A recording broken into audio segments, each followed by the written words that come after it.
تلخ حقائق میں رہتے ہوئے بھی حسین تصورات پالنا انسانی ذہن کا وہ کمال ہے جس کا کوئی زوال نہیں۔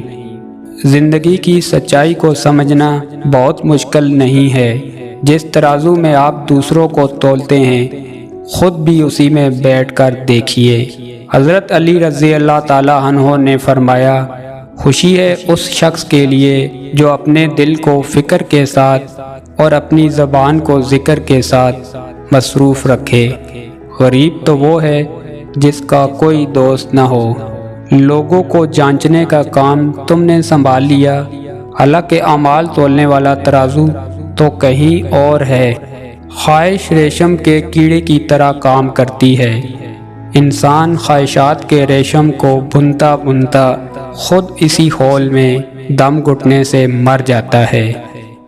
زندگی میں کامیابی کا ایک راز یہ ہے کہ انسان ملنے والے موقع کو ضائع نہ کرے۔ جب اللہ تعالیٰ کسی سے خوش ہوتا ہے تو اس کے لیے نیکی آسان اور گناہ کرنا مشکل کر دیتا ہے۔ دنیا کے ہر شخص سے مقابلہ کرو، مگر جب مقابلہ استاد یا والدین سے ہو تو پیچھے ہٹ جاؤ، کیونکہ ہار تمہارا مقدر ہوگی۔ یہی قانون فطرت ہے۔ مومن کی راحت کس میں ہے؟ اگر غفلت ہو گئی تو سجدے میں، اور اگر گناہ ہو گیا تو توبہ میں۔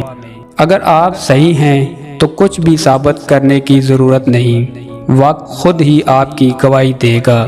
گھر ٹوٹنا اچھی بات نہیں ہوتی، پرندے کا گھونسلہ بھی ٹوٹ جائے تو وہ کتنے دن وہی اڑتا کرلاتا ہے۔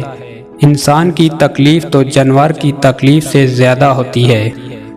کسی کی تہجد بھی کام نہیں آتی اور کسی کی قضا بھی قبول ہو جاتی ہے۔ بات ساری نیت کی ہوتی ہے۔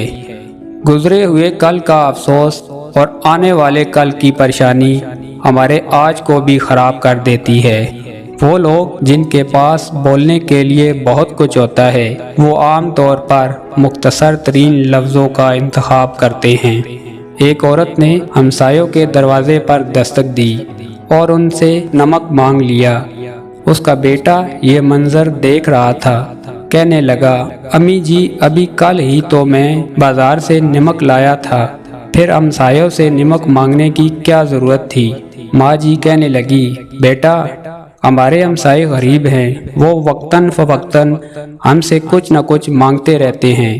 مجھے معلوم ہے ہمارے کچن میں نمک موجود ہے، لیکن میں نے ان سے نمک صرف اسی لیے مانگ لیا تاکہ وہ ہم سے کچھ مانگتے ہوئے ہچکچاہٹ اور شرمندگی محسوس نہ کریں۔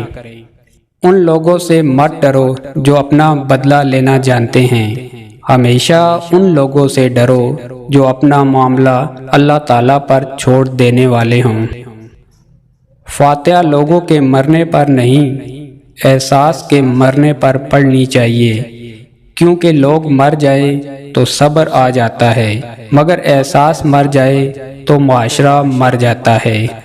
اگر کوئی دل سے بالکل نہیں نکل رہا تو سمجھ جاؤ اللہ تعالیٰ تم کو اشارہ دے رہا ہے، اور اللہ کو تمہاری دعائیں مانگنا بہت پسند ہے۔